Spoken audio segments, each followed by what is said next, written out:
अध्ययन होता है दोस्तों, तो लिख लेना, जो फंगाई होता है, जो कवक होता है दोस्तों, इसका अध्ययन किसमें करते हैं? माइकोलॉजी में करते हैं। तो स्टडी ऑफ फंगाई जो है, इसका अध्ययन होता है दोस्तों किसके अंदर? इसका अध्ययन होता है माइकोलॉजी के अंदर। और कवक और शैवाल का दोस्तों पहला पहला प्यार क्या है? लाइकेन। इसको भी ध्यान रखना, सीधा पेपर में पूछता है कवक और शैवाल का पहला पहला प्यार क्या है? वो है दोस्तों लाइकेन। आइए अगला क्वेश्चन, इससे संबंधित प्रश्न दोस्तों।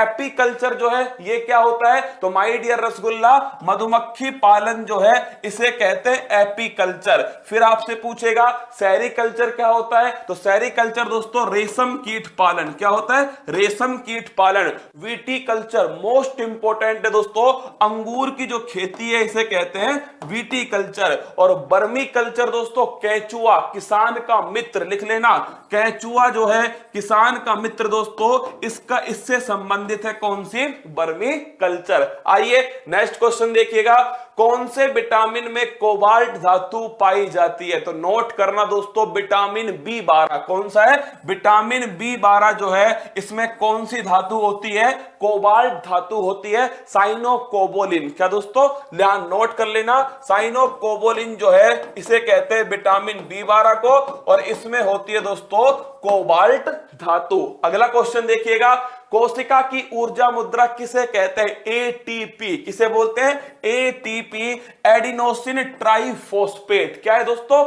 Adenosine triphosphate. और इसे ध्यान रखना, कहां पर ऊर्जा का संचय होता है? माइट्रोकॉन्ड्रिया के अंदर। इसलिए पावर हाउस ऑफ सेल दोस्तों माइट्रोकॉन्ड्रिया को कहते हैं। पेपर में पूछता है एटीपी की फुल फॉर्म क्या है?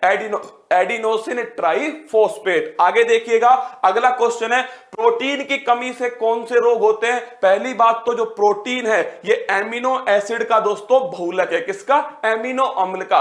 और इसकी कमी से रोग होते हैं क्वासिओरकोर और मैरास्मस। पूछता है पेपर में क्वासिओरकोर दोस्तों, कौन सा है? क्वासिओरकोर और मैरास्मस जो रोग हैं ये किसकी कमी से होते हैं दोस्तों? मैरास्मस जो रोग हैं ये होते हैं, ध्यान रखना, प्रोटीन की कमी से। किससे होते हैं? प्रोटीन की कमी से। आगे बढ़िए, कौन सा विटामिन जल में घुलनशील है? भैंस गई पानी में। कौन सी दोस्तों? भैंस गई पानी में। तो विटामिन बी और विटामिन सी ये जल में घुलनशील है। बाकी सारे विटामिन दोस्तों लिपिड के अंदर, किसमें? लिपिड वसा के अंदर घुलनशील है। आगे देखिएगा, blue baby syndrome, most important question, blue baby syndrome किसकी अधिकता से होता है? तो लिखना दोस्तों, नाइट्रेट की अधिकता से। किससे होता है? नाइट्रेट जो है इसकी अधिकता से होता है ब्लू बेबी सिंड्रोम। अब देखिए, दो और रोग हैं दोस्तों जो हर बार पेपर में आते हैं। एक लिखिएगा इटाई इटाई रोग, इसका संबंध किससे है? कैडमियम। किससे दोस्तों? कैडमियम से है। और मिनी माता रोग, इसका संबंध है पारा। पारा का मतलब दोस्तों Hg। क्या है? पारा Hg, मरकरी भी कहते हैं। क्या बोलते हैं? मरकरी भी कहते हैं। एकमात्र धातु जो कमरे के तापमान पर दोस्तों लिक्विड फॉर्म में होती है वो है पारा या मरकरी। आगे देखिए अगला क्वेश्चन, सर्वग्राही और सर्वदाता रक्त समूह कौन सा है? ध्यान रखना दोस्तों, केवल ए बी और ओ से काम नहीं चलेगा। ए बी प्लस, ध्यान रखना, ए बी प्लस और O minus. A B plus है जो सभी से ले सकता है। सर्वग्राही दोस्तों असेप्टर, यूनिवर्सल असेप्टर है ये, जबकि ये क्या है? यूनिवर्सल डोनर है दोस्तों, सर्वदाता है। क्या है? सर्वदाता।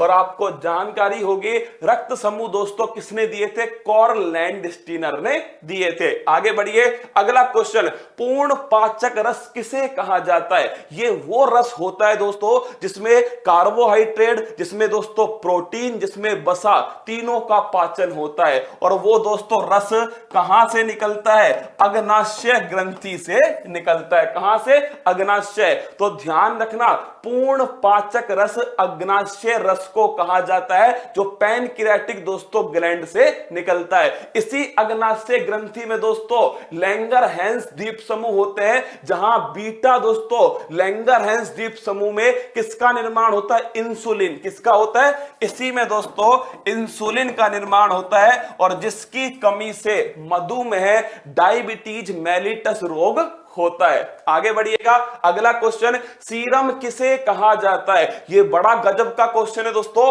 प्लाज्मा जो होता है, क्या हमारे रक्त में दो भाग होते हैं, एक होता है प्लाज्मा, एक होती है दोस्तों रक्त कणिकाएं, ब्लड कार्पल्स। क्या होती है? Blood carpals. और माय डियर रसगुल्ला, जो प्लाज्मा होता है ना मेरे जान, इस प्लाज्मा में से अगर मैं फाइब्रिनोजन को निकाल दूं दोस्तों, तो क्या बनेगा? सीरम बन जाएगा। तो लिख लेना, प्लाज्मा में से किसको बाहर निकाल दिया? फाइब्रिनोजन। दोस्तों फाइब्रिनोजन जो है, इसे अगर मैंने बाहर निकाल दिया तो क्या बन गया? सीरम बन गया। ध्यान रखना, सीरम से ब्लड क्लोटिंग नहीं होती है, क्योंकि दोस्तों ब्लड क्लोटिंग के लिए एक तो यहां पर होता है प्लेटलेट्स, क्या होता है? बिंबाणु, वो भी दोस्तों नहीं है किसमें? सीरम के अंदर। एक होता है दोस्तों फाइब्रिनोजन, इसे भी हमने बाहर निकाल दिया। तो ध्यान रखना, रक्त का थक्का नहीं जमेगा दोस्तों, रक्त का थक्का नहीं जमेगा, मतलब ब्लड की जो क्लोटिंग है, ये क्लोटिंग जो है दोस्तों ये नहीं होने वाली, क्योंकि इसमें से फाइब्रिनोजन जो है इसे बाहर निकाल दिया। आगे बढ़िएगा, आरबीसी का कब्रिस्तान, ग्रेवयार्ड ऑफ आरबीसी, ये कहते हैं दोस्तों किसको? स्प्लीन को कहते हैं। किसको बोलते हैं? स्प्लीन को कहते हैं, या फिर दोस्तों प्लीहा। क्या बोलते हैं? प्लीहा, या फिर दोस्तों देसी भाषा में कहते हैं तिल्ली। किसे कहा जाता है? तिल्ली। तो ध्यान रखना, आरबीसी का ग्रेवयार्ड है दोस्तों स्प्लीन, या फिर प्लिया, या फिर तिल्ली। आगे देखिए, अगला क्वेश्चन, शाही रोग किसे कहा जाता है? Royal disease haemophilia. किसे कहते हैं? हीमोफीलिया को दोस्तों शाही रोग या फिर रॉयल डिजीज कहते हैं। तुम कहोगे क्यों कहते हैं? पहली बार हुआ था मेरे चच्चा, ब्रिटेन की जो महारानी है विक्टोरिया, उन्हें हुआ था दोस्तों, इसलिए नाम पड़ गया शाही रोग। इसमें क्या होता है? रक्त का थक्का, ब्लड का क्लोटिंग। दोस्तों कहीं पर ही लगने के बाद में जो ब्लड निकलता है ना, वो रुकता नहीं है, ब्लड का क्लोटिंग नहीं होती। आगे बढ़िएगा, अगला क्वेश्चन, मानव रक्त किस प्रकार का उत्तक है? Liquid connecting tissue. लिखना दोस्तों, लिक्विड कनेक्टिंग टिश्यू, यह है, ध्यान रखना, लिक्विड कनेक्टिंग टिश्यू, यह है दोस्तों मानव ब्लड। क्या है? तरल संयोजी उत्तक है मानव ब्लड। सीधा क्वेश्चन पूछता है पेपर में कि मानव ब्लड क्या है, तो एक टिश्यू है जो कि लिक्विड फॉर्म में है और कनेक्टिविटी के काम आता है। आगे बढ़िएगा, अगला क्वेश्चन, मनुष्य के रक्त का पीएच मान कितना होता है? फिक्स होता है दोस्तों 7.4। नोट करना, मनुष्य के रक्त का पीएच मान फिक्स होता है 7.4, मतलब कि दोस्तों हल्का क्षारीय। क्या है? हल्का क्षारीय है। और पीएच मान किसने दिया? पीएच स्केल दिया सोरेनसन। किसने दिया? सोरेनसन ने। आगे देखिए, अगला क्वेश्चन, रुधिर में कैल्शियम की मात्रा को कौन सा हार्मोन कंट्रोल करता है? लिख लो, कैल्सिटोसिन। कौन सा हार्मोन है? कैल्सिटोसिन हार्मोन। अब आप मुझसे कहोगे ये हार्मोन कहां से निकलता है? तो जो हमारा गला है ना दोस्तों, इस गले में क्या होती है? इस गले में आप सभी को पता है थायराइड ग्रंथि होती है। कौन सी? थायराइड ग्रंथि। इस थायराइड ग्रंथि के दोस्तों, इसी थायराइड ग्रंथि में क्या होता है? इसी थायराइड ग्रंथि में रसगुल्लो आप सभी को पता होना चाहिए, पैराथायराइड ग्रंथि होती है। कौन सी होती है? पैराथायराइड ग्रंथि। और इसी पैराथायराइड ग्रंथि से कौन सा हार्मोन निकलता है? कैल्सिटोसिन, जो हमारे ब्लड में दोस्तों कैल्शियम की मात्रा को कंट्रोल करता है। आगे बढ़िएगा, अस्थि से अस्थि, बोन टू बोन, बीबी लाल। अरे रसगुल्लो याद करो, बीबी लाल मतलब कि बोन टू बोन है क्या? लिगामेंट। क्या है? लिगामेंट है दोस्तों। अगर आपसे पूछे अस्थि से अस्थि मतलब बोन टू बोन कनेक्ट कौन करता है? लिगामेंट करता है। और बोन टू मसल दोस्तों टेंडन कौन करता है? टेंडन करता है। आगे बढ़िएगा, हृदय का पेसमेकर किसे कहा जाता है? दोस्तों जो हमारे शरीर में धक धक धक धक जो है ना दोस्तों, ये वाला काम कौन करता है? ये करता है एस ए नोड। क्या करता है? S A node. धड़कन दोस्तों स्टार्ट करने का काम किसका है? इसी का है। तो एस ए नोड की फुल फॉर्म क्या है? तो नोट करना, साइनो ऑरिकुलर नोड। ये हमारे हार्ट में होता है और दोस्तों इसे हृदय का पेसमेकर कहा जाता है। अगर ये काम करना बंद कर देना तो दोस्तों कृत्रिम पेसमेकर लगाते हैं हमारे हार्ट के अंदर। आगे बढ़िएगा, अगला क्वेश्चन है, इमारतों का कुष्ठ रोग किसे कहा जाता है? अम्लीय वर्षा किसे कहते हैं दोस्तों?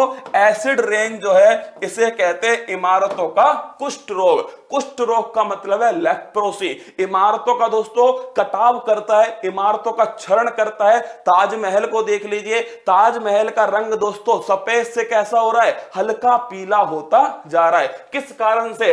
एसिड रेन दोस्तों। एसिड रेन में कौन कौन से एसिड होते हैं? तो एक तो होता है H2SO4 सल्फ्यूरिक एसिड, गंधक का तेजाब। एक होता है दोस्तों नाइट्रिक एसिड HNO3। क्या होता है? H2SO4 होता है, एक होता है दोस्तों HNO3। सल्फ्यूरिक एसिड और दोस्तों नाइट्रिक एसिड, इसकी बारिश होती है और इस बारिश से दोस्तों इमारतों का कुष्ठ रोग उत्पन्न होता है। और आपके लिए एक सवाल है और वो है दोस्तों, किस रोग में रक्त बिंबाणु प्लेटलेट्स की कमी हो जाती है? इसका आंसर आपको देना है। मुझे उम्मीद है कि ये सवाल आपको समझ में आए होंगे। जिनको आते हैं उनका रिवीजन हो गया होगा और जिन्हें नहीं पता उन्होंने नोट कर लिए होंगे। ये श्रृंखला है दोस्तों, इसको धीरे धीरे हम हिस्ट्री, ज्योग्राफी, इकोनॉमिक्स इनकी तरफ लेकर जाएंगे अगर आपका प्यार इसे मिला तो। आइए दोस्तों, कल आपके सामने एक तो सुबह 10 बजे, क्या सुबह 10 बजे